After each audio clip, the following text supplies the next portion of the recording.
Hello, good morning to all of us. Okay, so here we go again. We're going to discuss the fifth module of our subject, Media and Information Literacy. So the lesson that we're going to discuss this day is all about the types of media.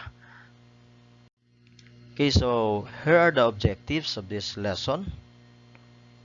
Okay, at the end of the module, learners should be able to classifies contents of different media types, and defines media convergence through current examples.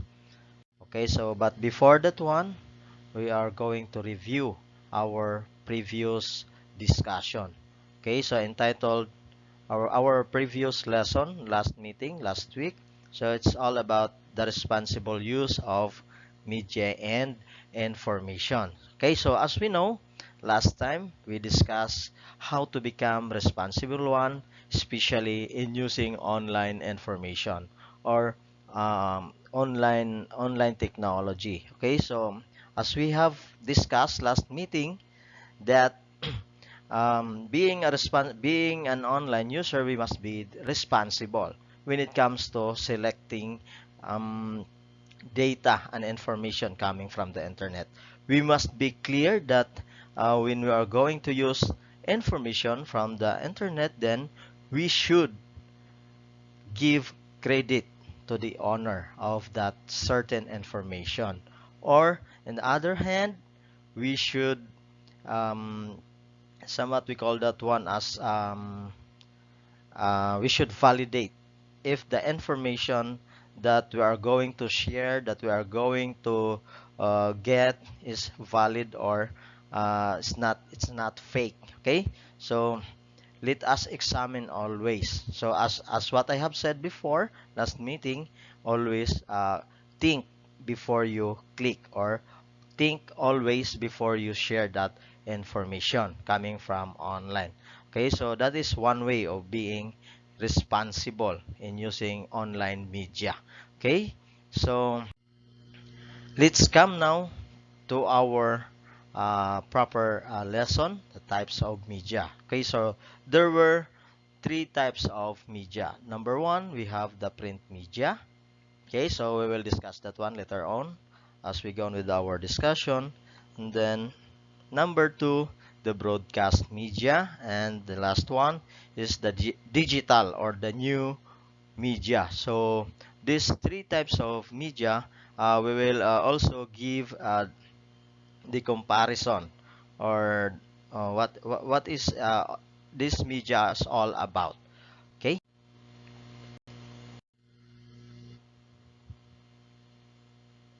Okay, let's come now to the first type of media, which is the print media. Okay, so these are the example of the print media. Okay, so as what we have observed, we can see in the picture the different kind or example of print media. So we can see as what we have see in the picture, then we can see the different printed media. Okay, so by the way, class, what do you mean by print media or printed media? Okay, so printed media consists of paper and ink. Okay, reproduced in a printing process that is traditionally mechanical. Okay, so meaning, so all documents that has been printed with the use of paper and ink, so that is considered as printed media. Okay, so this is also as what we have observed, di ba? Karamihan naman dito, newspaper, books, okay, magazines. So these are the old media that we have. But even though this is old, pero ginagamit pa rin natin hanggang sa ngayon, di ba? So like newspaper. So marami pa rin tayong nakikita na gumagamit ng newspaper, nagbebenta ng newspaper, books halimbawa. Okay, so we have our books, like for example in our library. Okay, so we have that kind of media. So even though we are now in a digital world, okay, digital time, okay, so but we still we have that kind of media. Okay, so like flyers, mga leaflets. Okay, so we cannot deny the fact that we still need that kind of media. Okay, so as we go on with our discussion, we can compare. Okay, so the three media. Okay, the print media, the broadcast, and the new one, the digital or the new media. Okay, so what are the media convergence?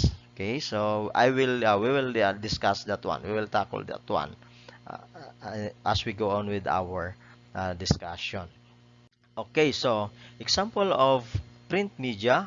Okay, number one, we have books. Okay, so yun nga yung sinasabi ko kanina.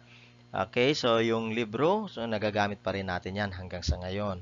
Okay, makikita natin sa mga library natin, nandun pa rin yung mga aklat. Okay, and second one, we have the newspapers in which doon natin makikita yung mga balita locally and yung galing sa ibang bansa ng mga balita. Okay, so dati, itong newspaper, dito kami kumukuha, yung panahon na namin, dito kami kumukuha ng mga news kung saan ba merong pwedeng pag-applyan ng trabaho. Okay? So, ganun ka-importante ang newspaper dati. Kasi nandun lahat. Makikita mo sinong nangangailangan, yung mga importanteng balita, nandun sa newspaper. But ngayon, we have the new technology. But still, we use the newspaper, the old one, the old media, the newspaper. Okay, so third, we have journals. Okay, so journals, uh, sometimes these are the media, printed media na makikita nandun yung mga parang sasabihin nating nandun yung uh, mga collections of truth. So, yung mga totoong nangyari, parang ganon, mga ano bang tawag natin diyan sa journal. So, yung mga like for example, kung sa personal natin yan, yung mga nangyayari, mga ginagawa natin nandun, collections bali. Yun, kumbaga collections sa mga nangyayari, yung mga ginagawa natin. Okay, so yun yung journal. Okay, so we have also na magazines. Okay, so magazines, so same as newspaper, pero specify yung magazine. Depende kung anong content ng magazine. Okay, so we have also the brochure. Okay, so brochure means that is a one kind of print media. Okay, na doon nakalagay yung tinatawag na mga produkto. Okay, so katulad ng Avon, 'di ba? Ang Avon may mga brochure sila. Kung ano yung mga produkto na binebenta nila, mga ginagawa nila. So kung ano yung mga promo, parang ganun, nandun makikita mo doon lahat. Okay, sa brochure. Okay, hindi lang bali example lang yung yung tinatawag natin na Avon company. So they have their brochure.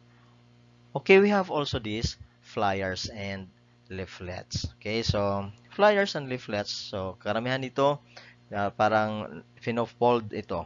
Pinofold itong media na to. So medyo maliit siya. Tapos karamihan dito parang may mga promo, may mga parang ginagamit din ito sa marketing strategy ng isang company. Mga leaflets, mga kung anong meron sila, anong meron sa kumpanyang yan, kung may mga produkto silang bago, tapos nagbibigay sila ng mga leaflets para sa kanilang mga customer na gustong mag-avail. So, ganun po. Okay, so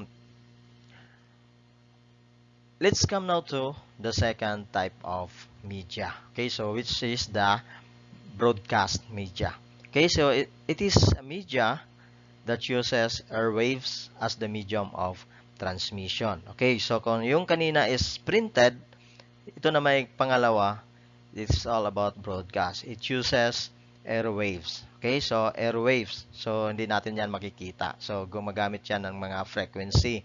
Okay, so example nito, yung radio, television. Okay, so gumagamit yan ng airwaves. Or yung mga film or pelikula, mga movies.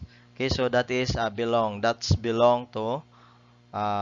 belongs to broadcast media. Okay, so yung mga nagbabalita online sa TV, Okay, so yung mga announcer ng radio.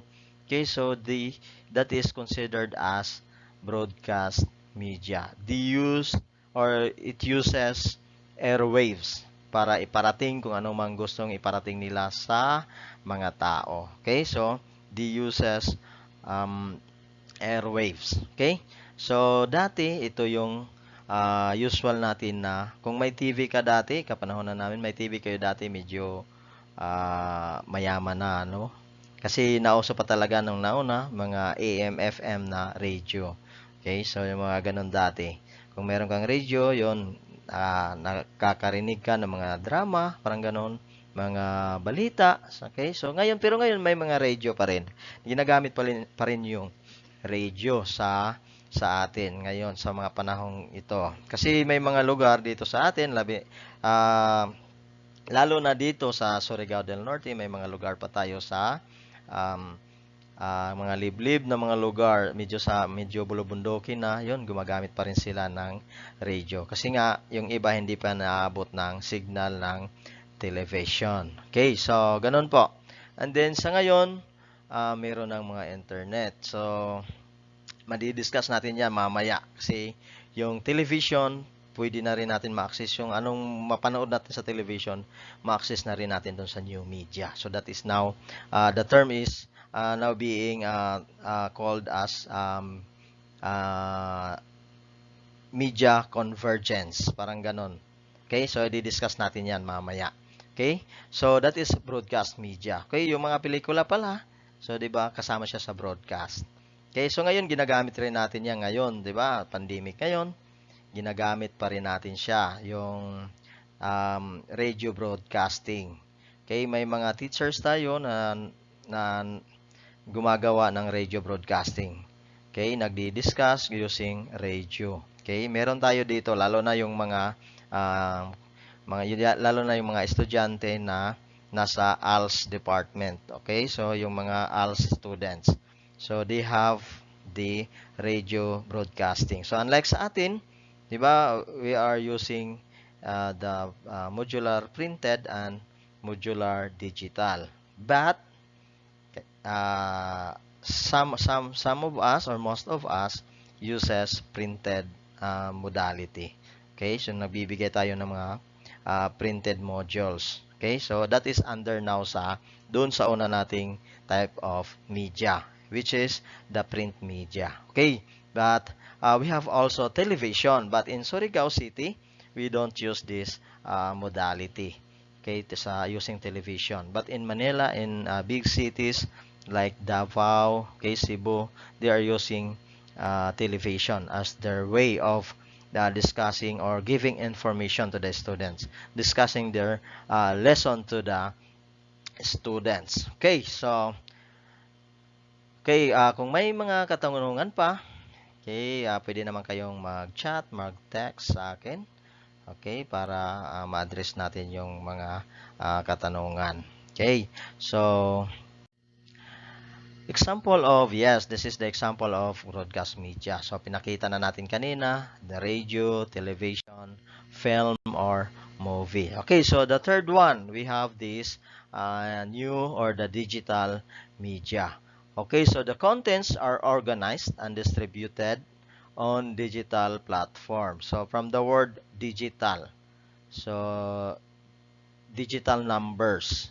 So, it caters binary numbers. So, from the word digital, binary numbers. So, talking about binary numbers, that is 1010, or if it is a signal, then 0 represent off and then 1 represent on. Okay, 1010, in which only computers can understand that signal. Okay, so that is the third type of media. Okay, so the digital media, it includes all types of devices. Okay, so computers, okay, digital computers. Okay, so it is organized and distributed on digital platform.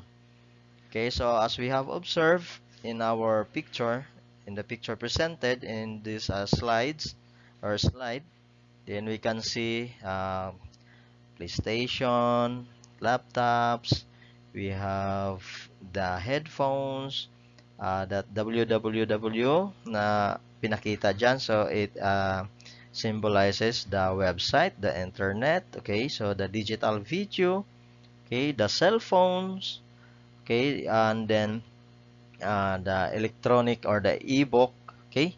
So, nandyan lahat. So, yung mga digital or yung mga gadget na ginagamit natin is under digital media. Okay? So, what are the advantages, di ba? What are the advantages of this media? Okay, so, when it comes to, kung sabihin natin sa bilis ng ang pag-disseminate ng information, kumpara natin yung digital as mabilis kumpara doon sa printed. Okay? So, kung ikukumpara naman natin si digital kay ito yung sa pangalawa, broadcast, mas maganda pa rin si digital. Bakit ho? Okay, mas maganda siya in the sense na pwede kang makipag communicate. Okay? Pwede kang maka-comment dito sa digital. So, real-time commenting. So, pwede kang maka-comment, pwede ka mag-react doon sa mga information. Like, for example, social media. So, pwede ka makipag-talastasan. Pwede ka makipag-usap. Hindi katulad doon sa television na kung ano yung binibigay nila na information, wala nang reaction na mangyayari. But, we have the new media. Okay, so the digital media, we can now react to the information. Okay, so we have also the opportunity na ma-validate natin yung media kung okay ba, kung tama ba siya or hindi. O, 'di ba? Sa television, dati hindi ka makapag-comment. But ngayon, yung mga television, 'di ba, mayroon ng simultaneous broadcasting, yung mga television nandun na rin sa Facebook, nag-Facebook Live na rin, in which Facebook is an application under digital media, that is under digital media, okay? So, may mga live na rin na ganyan. So, simultaneous yung pagbo-broadcast. So, ginagamit yung new digital or the new media and at the same time, nagamit rin yung broadcast media. So, okay, so doon sa pagsasamang ganon, so nakikita mo na rin doon, makikita mo na rin, makapag-comment ka na rin doon. May interaction na nagaganap. Okay?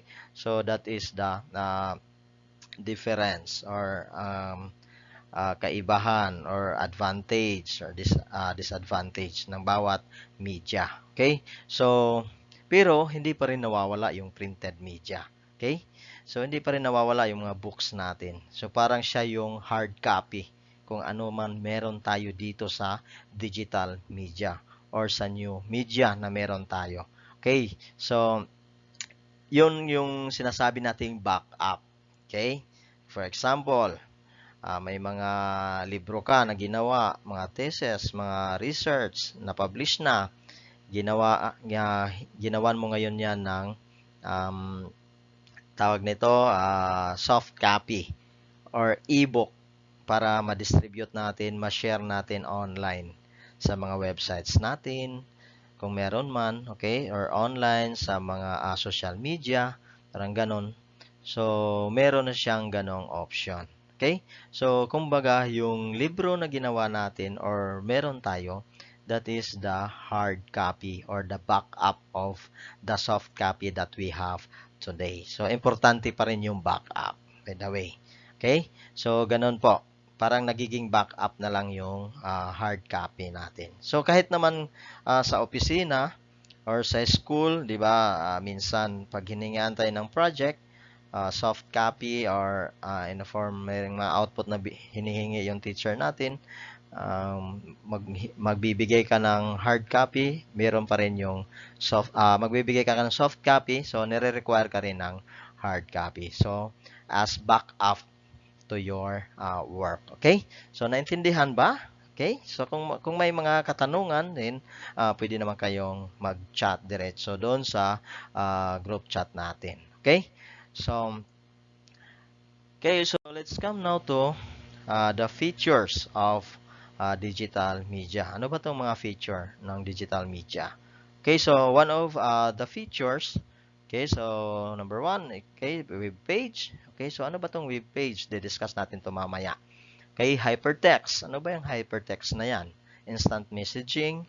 Ano ba yan? The email. Okay, so alam ko, alam nyo na to. Okay, so for the sake of discussion, okay, so I will discuss that one later on. Okay, so we have also distance education or the distance learning. Okay, so yung ginagawa natin, itong ginagawa natin ngayon, makakonsidera din natin itong distance learning. Okay, so gumagawa ako ng video and then pinapanood nyo. So that is an example of distance education. Okay, nagbibigay ako ng mga gawain nyo. Okay, so that is considered as distance education. Then the ebook, okay, or the electronic book and the online shopping. I know you are familiar with this online shopping. Okay, so example for this is the platform Lazada or and Shopee.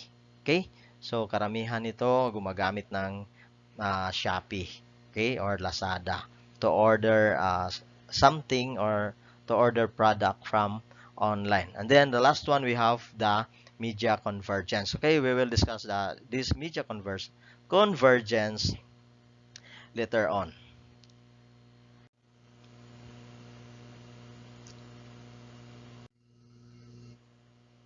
Okay, so ito yung web page. Okay, so one of the feature of digital media. Okay, so the web page, so makikita natin, okay? So yan po sa picture, makikita ko natin yan po ay example ng isang web page. Okay, so kung makikita natin itong naka rectangle na red, yung portion ho na yan ho yung tinatawag natin na URL. Okay, or the Uniform Resource Locator. Okay, so it is the web page is the representation of a document that is identified by a URL. Okay, that is a unique, okay, unique URL. So hindi ho every web page, so iba-iba yan, unique yan, hindi yan magkapariha.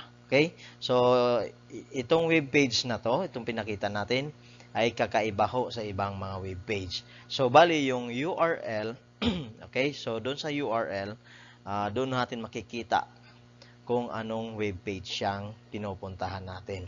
Okay, so yung web page na yan, tinatranslate ho yan ng IP address, yung number. So example ng IP address, 192.168.1.1 or .3.294. So that is an IP address.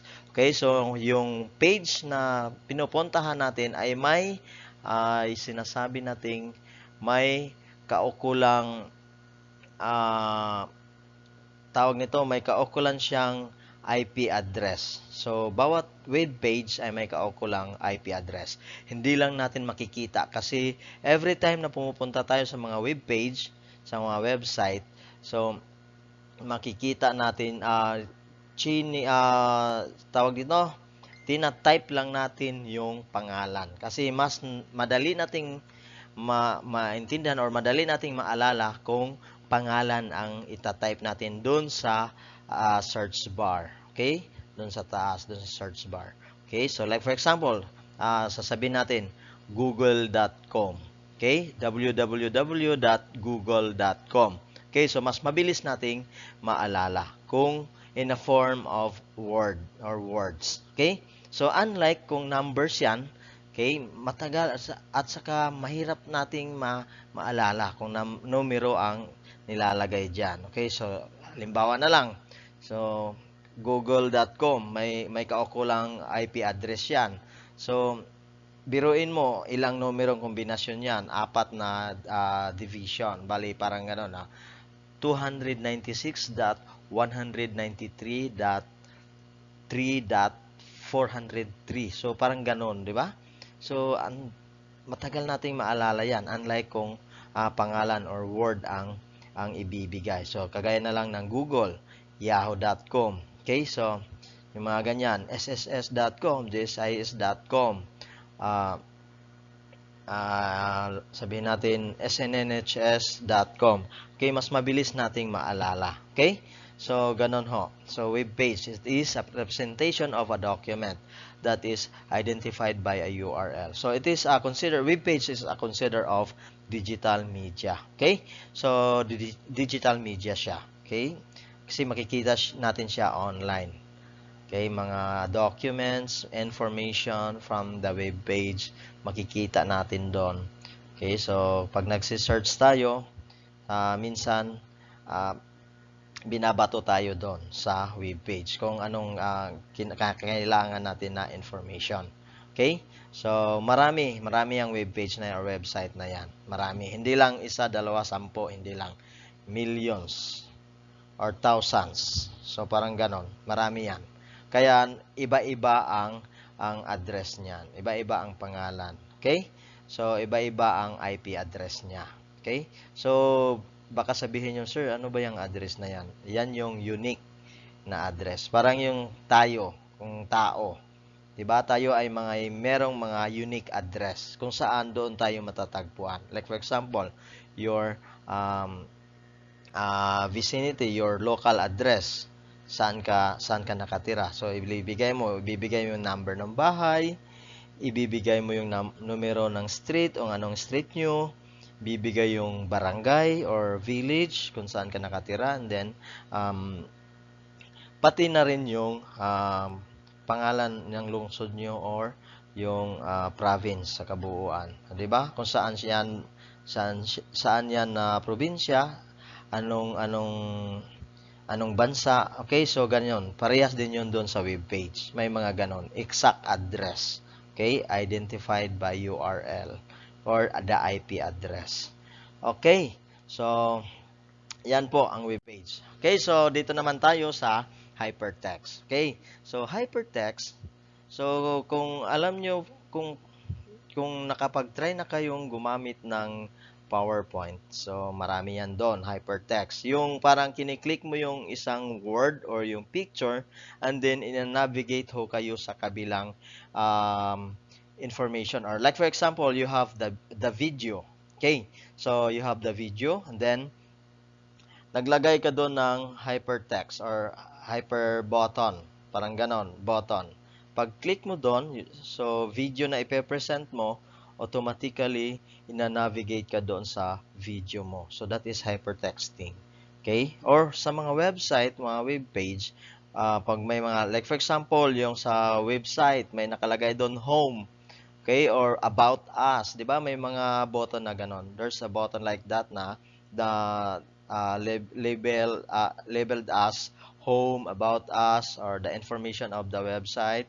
So when you click that button, okay, so you will be navigated directly to the information that you wanted. Okay, so diretso ka doon pupunta. So pag kinlik mo yung button na yan or yung text na yan, ibibigay ka doon sa information na gusto mo. Okay? So, naintindihan? Okay? Okay, so that is hypertext or hypertexting. Okay, so karamihan dyan, pag nagpe-present kayo, gumagamit kayo ng presentation app like tawag nito, yung presentation app like PowerPoint, then you can use that hypertext. Okay, so naintindihan naman siguro, no? It is a software system that links topics on the screen to related information and graphics which are typically accessed by point and click method. Okay, so pag kinlik mo, okay, if you click that button or that word, then you can access to the information. You will be linked directly to that information. Okay, so dako naman tayo dito sa instant messaging. Okay, so instant messaging or ngayon karamihan nasabi natin yung messenger na meron tayo sa Facebook. Okay, so yun yung mga real-time na messaging. Okay, so automatically magsisend dyan and then kung online naman yung kausap mo, then magkakaroon kayo ng actual na pag-uusap, messaging. Okay? So, it is a type of online chat allowing real-time text transmission over the internet or another computer network. Okay? So, yung mga ginagamit natin ngayon sa ating klase, 'di ba? May mga group chat tayo. So that is an example of instant messaging in which it uses the internet. Okay? So kung may internet tayo, may signal tayo. Okay? Magagamit natin siya. Okay? Part siya ng digital media in which marami siyang advantage sa panahon ngayon na pandemya, 'di ba? Okay, so next one, is the email. Okay, so alam naman natin kung ano tong email or electronic mail. Okay, so kung may mga kuan tayo, so kagaya ngayon, nandito tayo sa pandemya, we are in pandemic, then we use I give you my email address and then you just send your output on my email address. So parang ganon. So kung may halimbawa nag-a-apply tayo ng trabaho, then we can use the email, okay, to send our application. Okay? So we can send our application and the resume and also the pertinent papers that they wanted from you as an applicant. Okay, so that is email. So we can send that one immediately if we have the internet, and of course we need always the internet when we use the digital or the new media. Okay, so electronic mail is a method of exchanging messages between people using electronic devices. Okay, so naintindihan naman natin siguro yan. Okay, next is the distance education or the distance learning. Okay, so itong ginagawa natin is an example of distance learning. Okay, it's the education of students who may not always be physically present at the school or at a school. Okay, so yung ginagawa natin ngayon, online class, so tinatawag itong distance learning. Okay, nagbibigay ako ng mga requirements using the internet, using our group chat. Okay, that is distance learning. We use the technology. We use the internet. Okay? So, nandyan yung paggamit ng binary digits. Okay, the signals. Okay, digital signals. Okay? So, that is learning. Okay, online class, yung ginagawa natin dati, nag-online class tayo. Okay, nagdi-discuss ako online. Okay, so that is distance education. We use the internet, we use our gadgets, not only the computers, but also our cell phones. Okay, so that is distance education. Okay, next one we have ebook. Okay, so kung meron tayong printed material or printed book, so we have also the electronic book. Okay, so yung soft copy ng mga soft copy ng mga libro natin. Okay, so ito na karamihan yung ginagamit natin. Okay, the e-book. So marami na kasi tayong gadget, may mga cellphones na tayo, mga laptops, desktops, iPad. Okay, so kaya napapanahon na rin na gagamit na rin tayo ng mga e-books. Okay? Mga e-books articles. Okay, so ito yung soft copy, kumbaga, soft copy ng mga libro natin. Okay? It's a book. Okay, this is a book publication made available in digital form, consisting of text, images, or both, readable on the flat panel display of computers or other electronic devices. Okay? So, ma-access to cellphone, kung ano-ano, laptop, desktops, mga other form of computers. Okay? Basta may internet ho tayo. Pwede natin i-download, pwede rin natin basahin online. Okay? So, ganun po. Okay, so ito, online shopping. Okay, so online shopping, napakaganda ng topic na ito. Okay, online shopping, we have recently we have the Shopee and Lazada. So, sila talaga yung nag-uunahan sa market. Okay, so the online shopping app. Okay, so i-install pa rin natin yan or you can access that one via the internet. Okay, so it's a form of electronic commerce which allows consumers to directly buy goods or services from a seller over the internet using a web browser or a mobile app. Okay, so pwede natin siyang i-install, pwede rin natin gamitan lang ng web browser. Just type the name of the shop or the application like Shopee or Lazada. Okay? So, ganun. Example. Example lang ho yun. Okay, so, ang kagandahan rin dito, class, pag sinasabi nating online shop, online shopping, medyo mas mura siya kumpara doon sa nabibili natin sa locally sa ating mga lugar. Pero, may disadvantage din dito. Kasi minsan may mga bugos, maraming bugos dito, mga fake store, fake products na binibenta. Okay? Kailangan din nating maging responsable. Okay?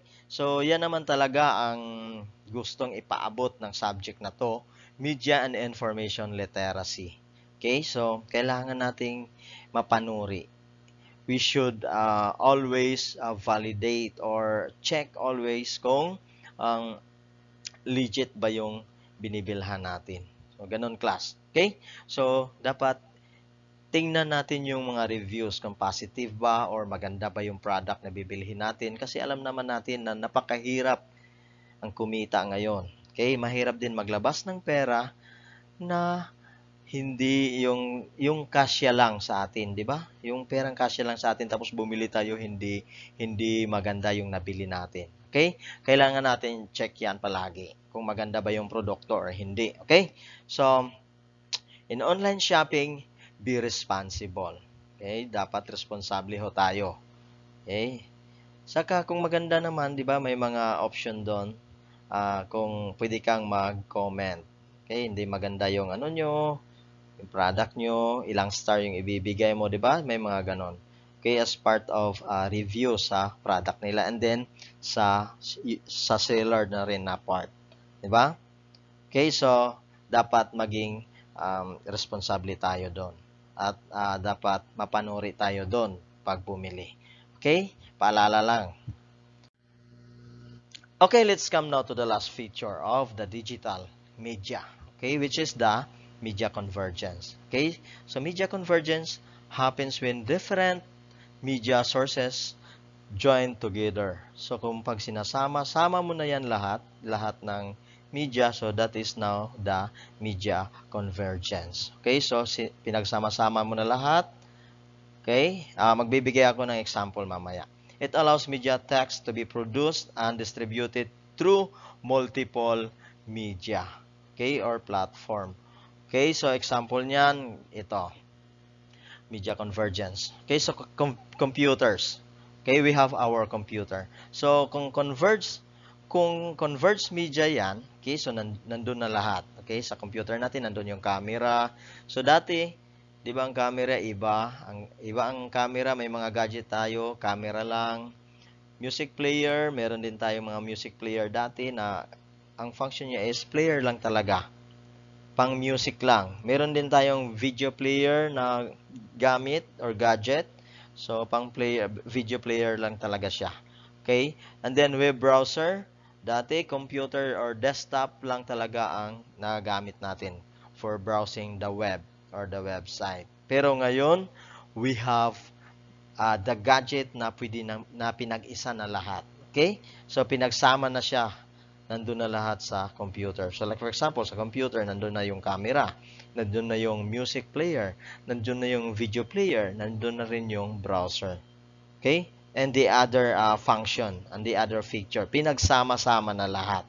Okay? So, yan ho yung media convergence. So, pinagsama-sama, nandun na rin yung social media, nandun na rin yung maka-access na tayo ng e-book, okay, news, di ba dati, broadcast media, magkikita lang natin sa television.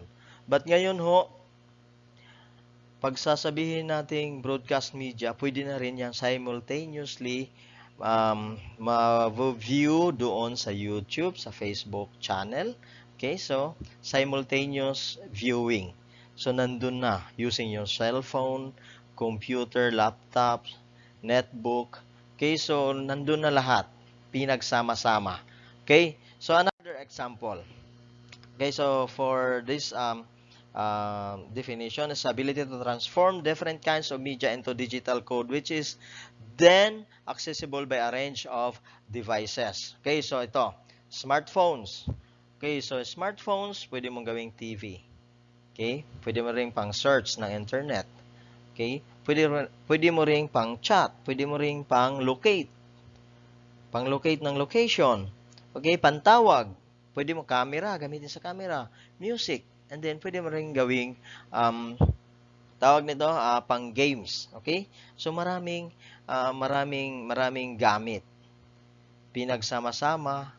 And then, na-access mo sa isang gadget lamang. Or, ibang example naman, class. Ganito. Okay. So, like for example, Pinoy Big Brother show. Okay, 'di ba? Originally, ginawa siya or pinroduce siya ng ABS-CBN. Okay? So, binobroadcast siya using TV or television. Okay, ABS-CBN channel. Okay, and then ngayon, meron ding mga app. Okay, Pinoy Big Brother app, makikita mo na rin sa Facebook, sa YouTube, online, 'di ba? Parang ganun. So, na-access siya ng radio din. Minsan, na-access din siya ng cellphone. Okay? Nabo-view din siya doon sa television. So, that is media convergence. Okay? Or converged media. So, parang isang programa na-access na ng lahat ng ang device or ng gadget. Okay? Naintindihan? Okay? So, ganun ho. Parang sabi dito, ability to transform different kinds of media into digital code, which is then accessible by a range of devices. Okay? So, maraming makapag-access na device. So, hindi lang television, meron na ring ma-access din sa radyo, kung yung mga lugar na radio lang ang naabot ng signal. Okay? Sa cellphone, na-access din sa cellphone, mga laptops, computers. Okay, so parang ganun, class. Okay, sa YouTube channel, makikita natin doon, online nila na coverage. So, ganon. That is converged media. Okay? So, I hope naintindihan natin. Okay, so, kung may mga katanungan regarding dito sa ating topic, okay, so sa types of media, then pwede ho kayong magtanong. And then, meron naman ho tayong consultation. Okay? I hope may natutunan ho kayo sa ating leksyon na to, ngayong araw na to. Okay? Maraming salamat. Have a nice day.